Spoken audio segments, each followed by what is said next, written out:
You know, you've heard us say what probably seems like 100 times by now, that early season for us is one of, if not the best time of the year to kill a trophy buck. There are so many factors that are in your favor at the beginning of the year that frankly go away as the season wears on. With the low fence whitetails that we hunt in the hill country, that 2 or 3 week time period, that window of time, right as archery season opens, provides you a ton of opportunity.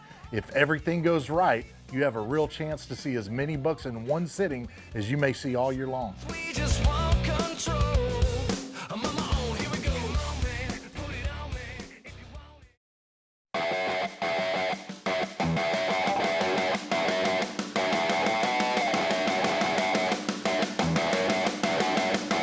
Watch me light the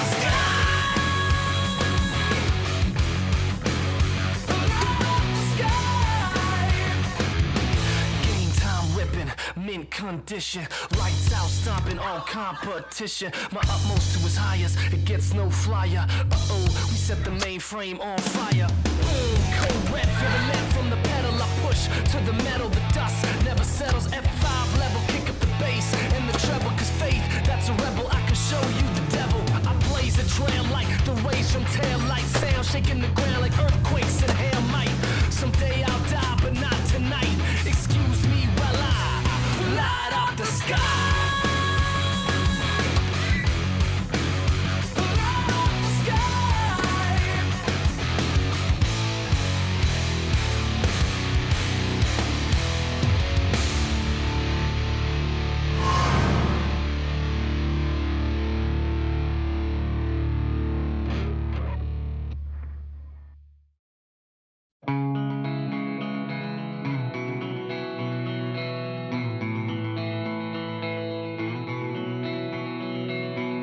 Every year as October gets closer and closer, Chad and I get more and more excited, and honestly, you know, a little more anxious too. You know, we have the trail cameras out, they're sending us photos daily, and seeing all the bucks that we have our eyes on, you know, they're getting bigger and bigger. It definitely fires us up. The scary time comes as those bucks stop growing. You know, they hit that point where they aren't putting on any more length or mass, and then the waiting game starts. It's an agonizing time because basically everything that can happen from this point forward is bad. It's only a few weeks, but so many things can go wrong.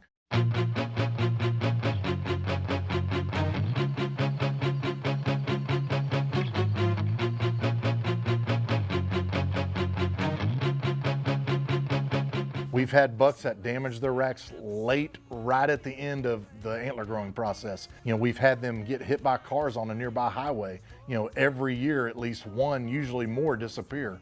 A lot of times they show back up later in the year, but for months, sometimes even years, we just don't know where these deer are. It sounds crazy how caught up we get in watching these bucks, you know, but when you're so invested and so passionate about these big whitetails, it's part of our DNA, and hey, I make no apologies for it.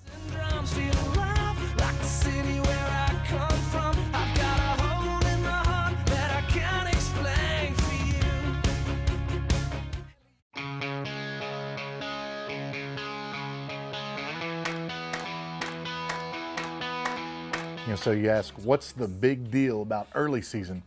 You know, the racks are at their peak. They're not damaged or messed up yet usually. You know, it's not like real late in the season after the bucks have been fighting and they've broken a lot of tines off and all that stuff, or half of a rack or whatever. These whitetails are still in their late summer feeding patterns, and they're in bachelor groups of bucks. They're grouped up together. They're a lot more at ease. They're in their feeding patterns. You know, you can take advantage of that. You know, they're not chasing the does yet and running off 2 miles, you know, off the property. You have a chance to get them in the patterns that they're used to, and if you know what they're doing every day or at least every week, you know, you have a good chance of maybe getting on that deer.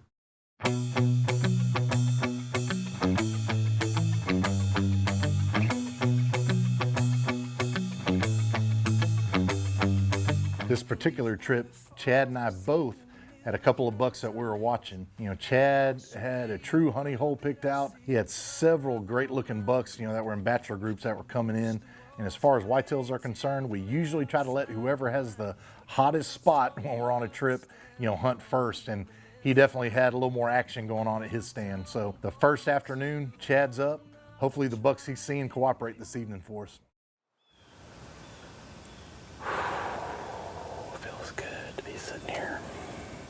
This is an incredible spot. I've always wanted to hunt the King Ranch. This is what I'd imagine it'd be like.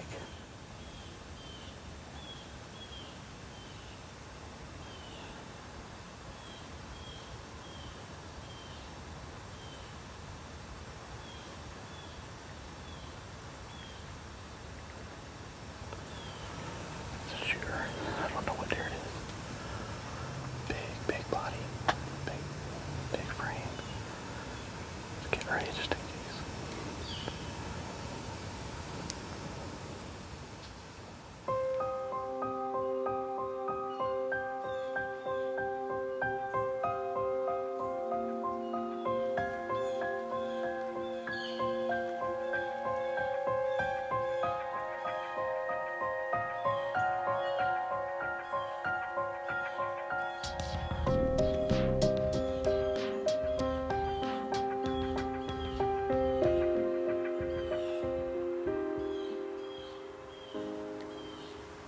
He's coming.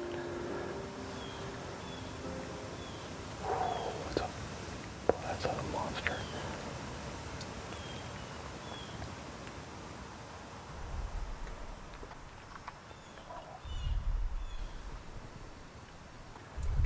This way. Okay.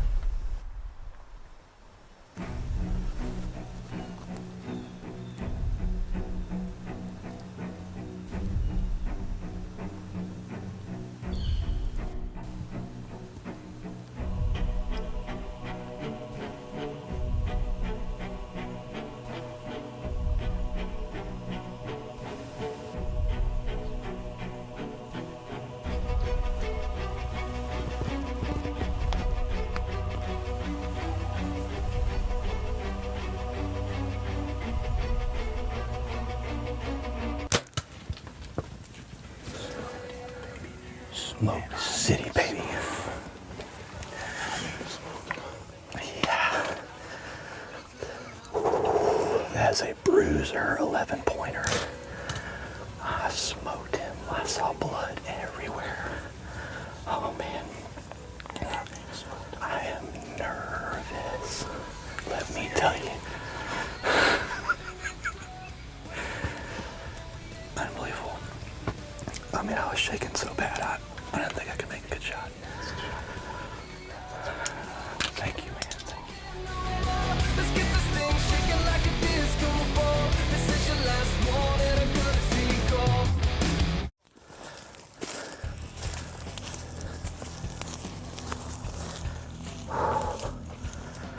Oh, yeah. See my arrow right there, man. I saw blood everywhere.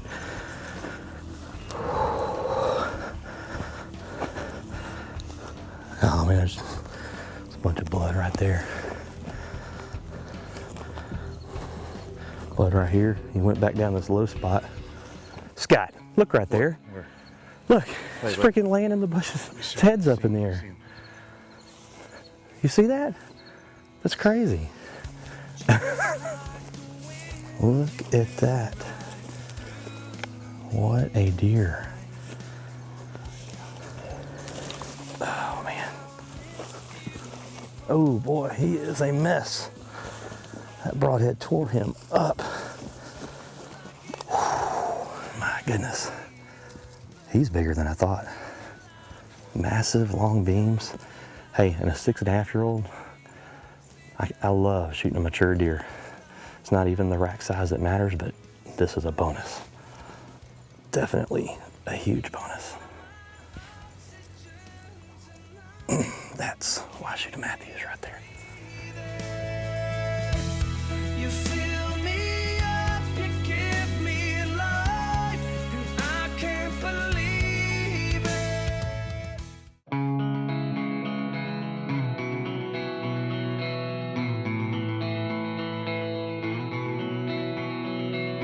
You know, these whitetails, you know, a lot of times, man, it seems like they have a sixth sense, especially when you get too close to them. We're getting really close to these whitetails. I mean, I tell people all the time, 90% of my shots are 18 to 20 yards, sometimes closer.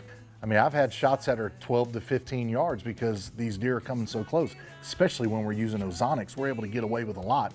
Or if we're in a ground blind and we're concealed really well. But the thing is, you can't act a fool. I mean, you can't go barreling into your setup, making noise. You can't overexpose, yourself to the area. You don't want to make a lot of noise and disrupt that area. You don't want to put much hunting pressure in that area. We wait till the wind is right, till everything is just right, till we know a deer is frequenting that area to go in there. We don't just go in there when the wind is wrong and mess up the whole setup for the year.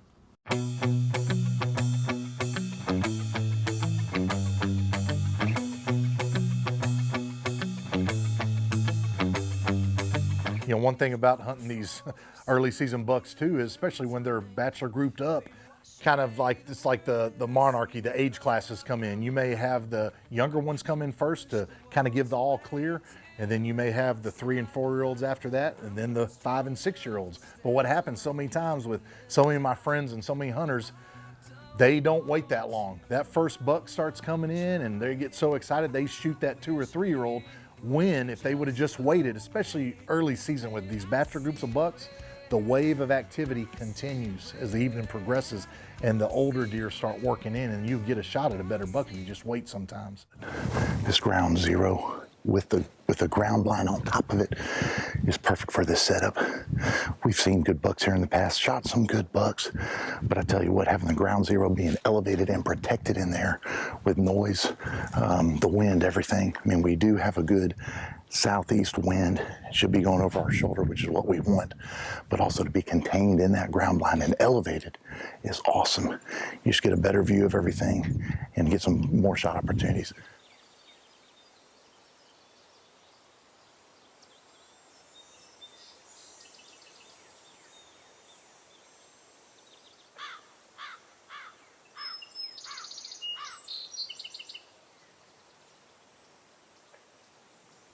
Big buck coming.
That was a good solid shot. That's gonna be a dead deer.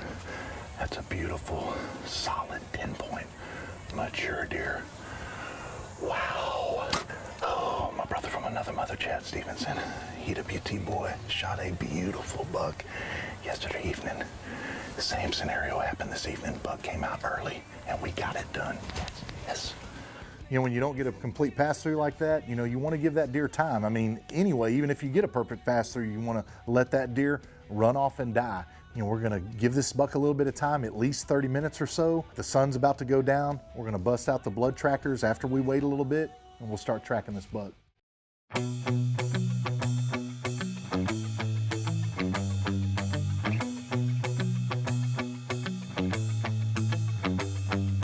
Man, what a beautiful deer. Typical 10-point, wide buck. Good sized body on him.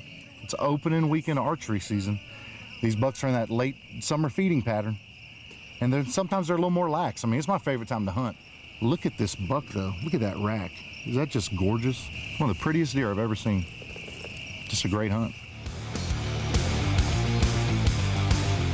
You know, you hear so many guys talk about the rut and how great a time that it is to hunt whitetails, and I will agree, as far as the action's concerned and seeing bucks chasing and everything, it's a great time to be out there. However, as a bow hunter, that time of year can be very frustrating as well. Yes, you see bucks, but it's hard to get a shot off, especially when they're blowing by chasing a doe. Not to mention, they're breaking tines off and running themselves more and more ragged every day. For me, having close encounters with multiple whitetail bucks, it's well worth a little sweat during the summer and lost sleep looking at the photos to have the encounters like we had this opening weekend. You know, those first few days of the season for me, there's just nothing like it. I just wish there were more of them. The wheels keep burning. I'm about ready to run.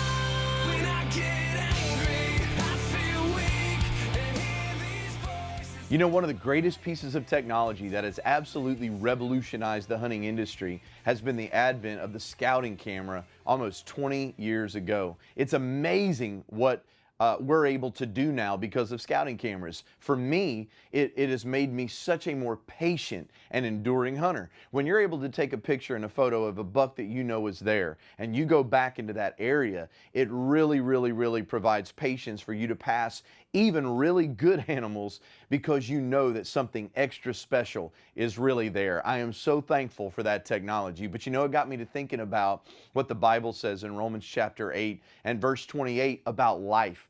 Life can get difficult and life can get hard. And the Bible says in Romans 8 and 28 that all things work together for the good to them that love God, to them that are called according to His purpose, that God works everything out for our good. When we have that knowledge that everything is working together for our good, it gives us patience in life. I can be patient in the moment, knowing that even though difficult times are present, they will not last, that good things are coming, that the best is yet to come. And if you don't know that yet, if you've not had a personal connection with God, I pray that you would do that. If you'd like to know more about a personal relationship with God through His Son, Jesus Christ, just go to elusivewildlife.com and click on the Moment of Truth tab. Cut me like those words you throw, console